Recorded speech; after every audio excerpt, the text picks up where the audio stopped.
দেশ কানাডায় আজ চতুর্থ দিন। রাজধানী অটোয়া থেকে রওনা হচ্ছি কিউবেকের দিকে। Your attention, please. We would like to remind Via Rail Canada passengers to keep their baggage with them at all times.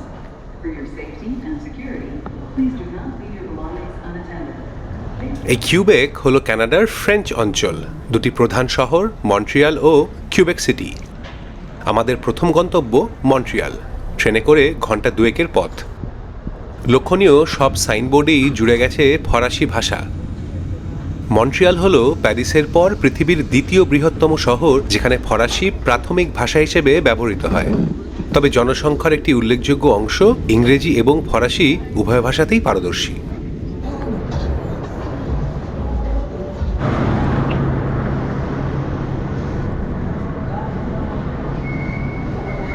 Montreal স্টেশনে নেমে ট্যাক্সি করে আমাদের হোটেলের পথে। দুপুর গড়িয়ে বিকেল হয়ে এসেছে, তাই দিনের আলো আর খুব বেশিক্ষণ নেই। চট করে চেক ইন সেরে বেরিয়ে পড়া শহর দেখতে। চলে যাব ওল্ড মন্ট্রিয়াল বা ফরাসিতে ভিউ মন্ট্রিয়াল। এই এলাকাটি পরিচিত তার প্রাচীন ফরাসি ঔপনিবেশিক স্থাপত্য, পাথরের রাস্তা এবং ক্যাথিড্রালগুলির জন্য। 200 বছর পুরনো এই নর্থ্রোদাম ক্যাথিড্রাল মাথা উঁচিয়ে দাঁড়িয়ে রয়েছে এই প্লাস দার্মস স্কোয়ারে। স্কোয়ারটির চারদিকে বিভিন্ন সময়ের স্থাপত্যশৈলীর ঐতিহাসিক ভবন এবং এর কেন্দ্রস্থলে শহরের প্রতিষ্ঠাতা মেজনভের স্মৃতিস্তম্ভ।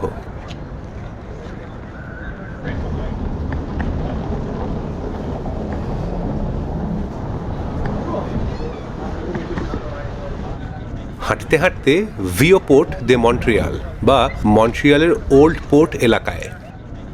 সেন্ট লরেন্স নদীর তীর বরাবর 2 কিলোমিটারেরও বেশি এলাকা জুড়ে বিনোদন কেন্দ্র। তবে অতীতে এই বন্দরই মন্ট্রিয়ালকে উত্তর আমেরিকার অন্যতম প্রধান অর্থনৈতিক কেন্দ্রে পরিণত করেছিল।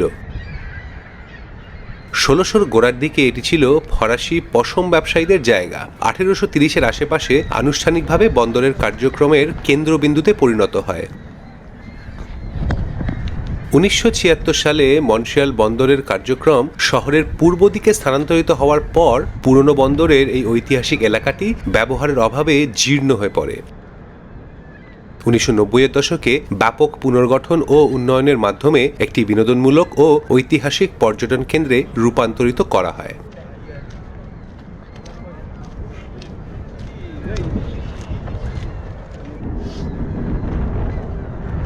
ওল্ড পোর্টের অন্যতম প্রধান আকর্ষণ লা গ্রান্ড রু দে মন্ট্রিয়াল। সহজ করে মন্ট্রিয়ালের ফেরিস হুইল চালু হয় 2017 সালে। 200 ফুট উচ্চতায় এটি কানাডার উচ্চতম ফেরিস হুইল।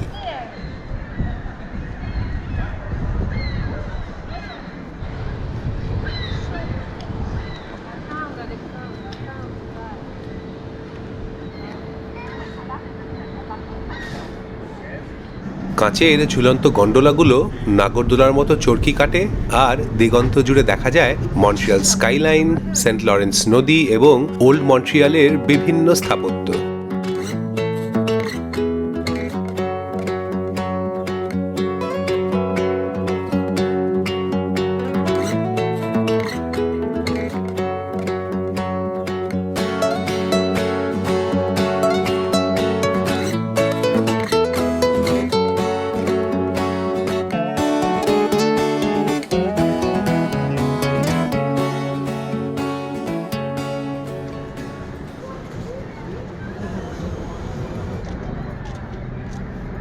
ফেরিস হুইলের রাইড শেষ হতে সন্ধে নেমে এসেছে, সঙ্গে জাঁকিয়ে বাড়ছে ঠান্ডা।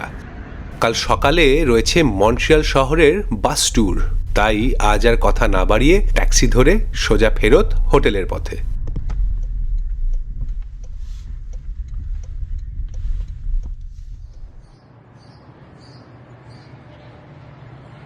সকাল সকাল পৌঁছে গেছি ডরচেস্টার স্কোয়ার, মন্ট্রিয়ালের ডাউনটাউনের কেন্দ্রে অবস্থিত একটি পাবলিক পার্ক। অতীতে নাম ছিল ডমিনিয়ন স্কোয়ার। এই স্কোয়ারের সামনে থেকেই কিছুক্ষণে ছাড়বে আমাদের ট্যুর বাস। ভিক্টোরিয়ান শৈলীর ল্যান্ডস্কেপিং করা এই পার্কের পাশেই ব্রিটিশ সাম্রাজ্যের সবচেয়ে উঁচু ভবন সান লাইফ বিল্ডিং এবং উইন্ডসর স্টেশন।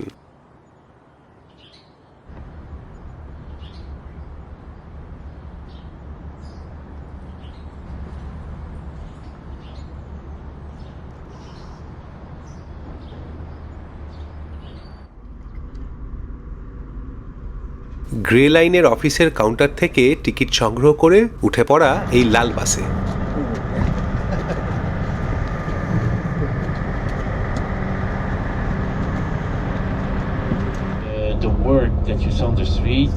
শীতাতপ নিয়ন্ত্রিত বাসে বসে শহরের ছবি দেখতে দেখতে একটু ঝালিয়ে নেওয়া যাক ফ্রেঞ্চ কানাডা ও মন্ট্রিয়ালের সংক্ষিপ্ত ইতিহাস। কানাডায় ফরাসি উপনিবেশের জন্ম কিন্তু মন্ট্রিয়ালে নয়, হয়েছিল কিউবেক সিটি দিয়ে। 1534 সালে ফরাসি অভিযাত্রী জাক কার্তিয়ে সেন্ট লরেন্স নদীর তীরবর্তী এলাকাটি ফ্রান্সের হয়ে দাবি করেন। এর প্রায় 70 বছর পর স্যামুয়েল দে শম্পলা কিউবেক সিটি প্রতিষ্ঠা করেন। এটাই ছিল নুভেল ফ্রান্স বা নিউ ফ্রান্সের কলোনির গোড়াপত্তন। বিংশ শতকের দ্বিতীয়ার্ধে স্বাধীনতার দাবিতে সার্বভৌমত্বের আন্দোলন শুরু হয়, তবে 1995 সালের স্বাধীনতার প্রস্তাব অল্প ভোটে পরাজিত হয়। বর্তমানে কিউবেক কানাডার মধ্যে একটি স্বতন্ত্র জাতি হিসেবে স্বীকৃত এবং ফরাসি কানাডীয়দের কাছে এটি তাদের সাংস্কৃতিক মাতৃভূমি। মন্ট্রিয়াল প্রতিষ্ঠিত হয় ক্যাথলিক ধর্মীয় মিশন কেন্দ্র হিসেবে। মূল নাম ছিল ভিল দে ম্যারি বা মেরিন নগরী। বর্তমান নামটির উৎপত্তি শহরের কেন্দ্রে অবস্থিত ত্রিমুকুটাকৃতি পাহাড় মো রয়াল থেকে। শহরটি সেন্ট লরেন্স নদী এবং গ্রেট লেকস অঞ্চলের গেটওয়ে হিসেবে কাজ করত। এই ভৌগোলিক অবস্থানের কারণে মন্ট্রিয়াল দীর্ঘকাল ধরে উত্তর আমেরিকার একটি প্রধান বাণিজ্যিক, আর্থিক এবং পরিবহন কেন্দ্র হিসেবে পরিচিত ছিল। মন্ট্রিয়ালের স্থাপত্য ইউরোপীয় এবং উত্তর আমেরিকার শৈলীর এক চমৎকার মিশ্রণ। মন্ট্রিয়ালের প্রাণবন্ত শিল্পকলা এবং উদ্ভাবনী প্রযুক্তি ক্ষেত্র শহরটিকে একটি আধুনিক মহানগরীর মর্যাদা দিয়েছে। ইতিহাসের কথা তো চলতেই থাকবে, তবে আমাদের বাস আপাতত থেমেছে শহরের পূর্বাঞ্চলে মার্সিয়ে অশলাগা মেজনভ এলাকায়। সামনেই মার্শে মেজনভ বা মেজনভ মার্কেট। এর পুরনো ভবনটি বাজার হিসেবে চালু হয় 1912 সালে। মেজনভ তখনও মন্ট্রিয়ালের সাথে যুক্ত হয়নি। ওই ঐতিহাসিক ভবনটিতে বর্তমানে আর বাজার বসে না, সেটি রূপান্তরিত হয়েছে কমিউনিটি সেন্টারে। বাজারের এই আধুনিক ভবনটি নির্মিত 1995 সালে।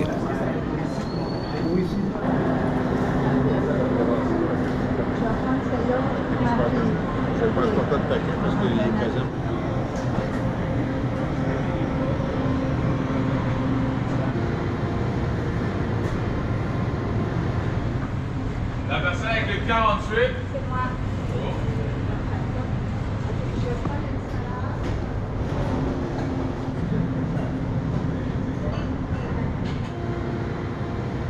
ফ্রেঞ্চ বেকারি তো রয়েছেই, তার সঙ্গে পাশাপাশি দোকানে পয়সা সাজিয়ে বিক্রি হচ্ছে সবজি, ফল, চিজ ও বিভিন্ন ধরনের মাংস।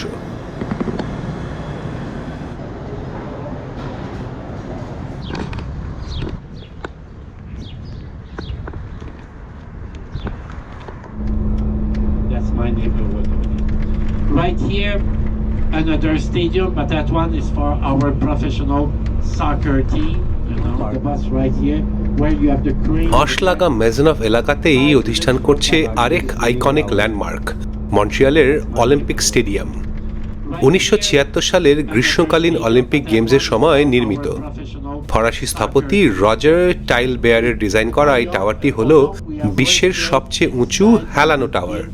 বর্তমানে ব্যবহৃত হয় বিভিন্ন সাংস্কৃতিক অনুষ্ঠান, মেলা, কনভেনশন এবং স্পোর্টস ইভেন্টের জন্য। In South America, and you walk through pathway and you see animal alive, okay, over there. At the bottom of the tower, you have the diving and swimming facility. Some example, look at the work of the wood, the balcony and everything. Look at that. Imagine then that the staircase were all in wood too. শহরের নানান গল্প শোনাতে শোনাতে বাস ধরেছে ফিরতি পথ।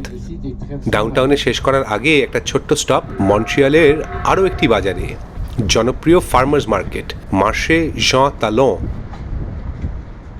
1933 সালে প্রতিষ্ঠিত এই বাজারটিকে প্রায়শই উত্তর আমেরিকার অন্যতম বৃহৎ ওপেন এয়ার মার্কেটস হিসেবে বর্ণনা করা হয়।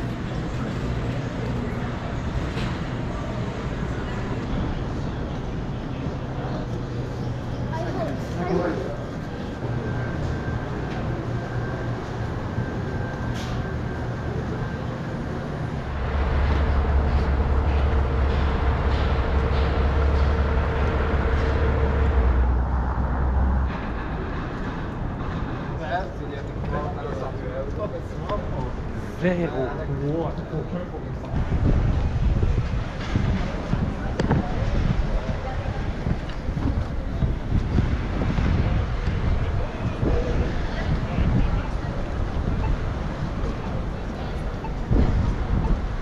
ট্যুর শেষ হলো ডাউনটাউনের কাছে।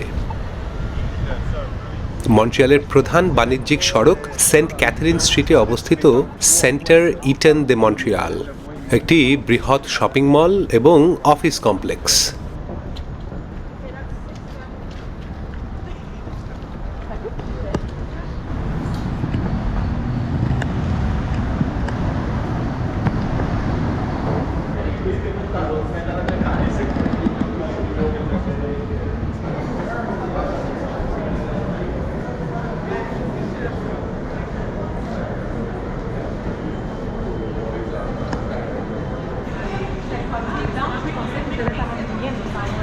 টরন্টোর প্যাথের মতো এখানেও আন্ডারগ্রাউন্ড সিটি রেসো, এবং অবশ্যই এই শপিং মলটিও সেই ভূগর্ভস্থ শহরের একটি অংশ।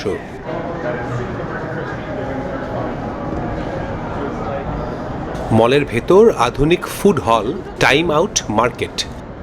এখানে মন্ট্রিয়ালের সেরা ও বিখ্যাত কিছু রেস্তোরাঁ ও শেফদের খাবার একই ছাদের নিচে পাওয়া যায়। স্থানীয় রন্ধনশিল্পের এই নির্বাচিত সংকলন আসলে টাইম আউট ম্যাগাজিনের একটি আন্তর্জাতিক প্রকল্প। মন্ট্রিয়াল ছাড়াও এই ফুড হল রয়েছে new York, Barcelona, Lisbon, Dubai, Cape Town, Osaka সহ বিশ্বের বেশ কিছু দেশে।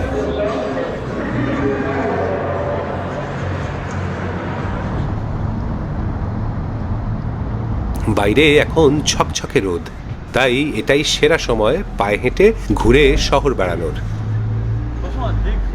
ডাউনটাউনের পাশেই মন্ট্রিয়াল চায়নাটাউন।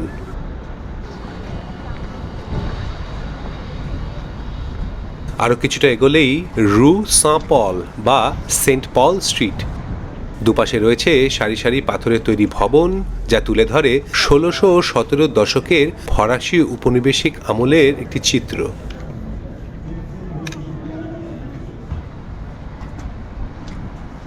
এই রাস্তার এক প্রান্তে প্লাস জাক কার্তিয়ে, একটি প্রাণবন্ত চত্বর, ওল্ড মন্ট্রিয়ালের প্রাণকেন্দ্র এবং পোর্ট অফ মন্ট্রিয়ালের প্রধান প্রবেশপথ।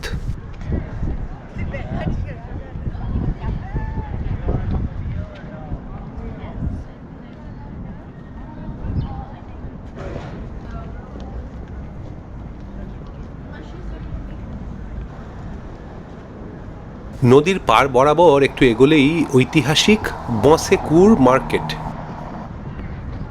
1847 সালে উদ্বোধন হওয়া এই বাজারটি 100 বছরেরও বেশি সময় ধরে মন্ট্রিয়ালের প্রধান পাবলিক মার্কেট ছিল। এছাড়াও এটি মন্ট্রিয়ালের সিটি হল, এমনকি কানাডার পার্লামেন্ট হিসেবেও অল্প সময়ের জন্য ব্যবহৃত হয়েছিল। বর্তমানে এটি একটি বহুমাত্রিক কেন্দ্র, যেখানে কেবেকীয় হস্তশিল্প, ফ্যাশন বুটিক, রেস্তোরাঁ এবং বিভিন্ন অনুষ্ঠান ও প্রদর্শনীর আয়োজন হয়ে থাকে।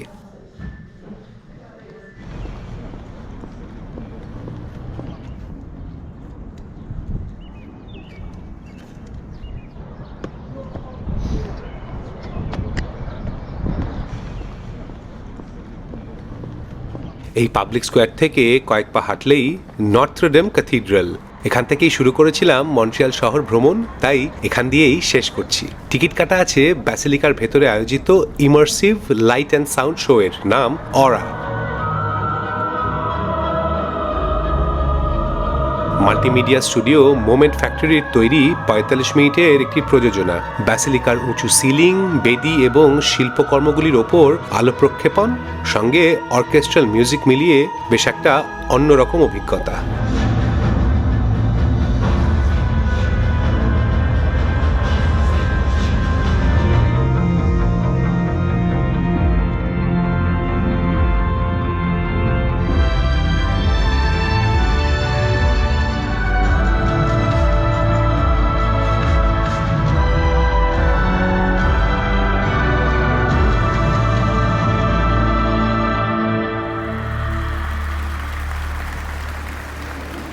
অর্গানের সুরের এই রেশ নিয়েই বিদায় জানানো মন্ট্রিয়ালকে।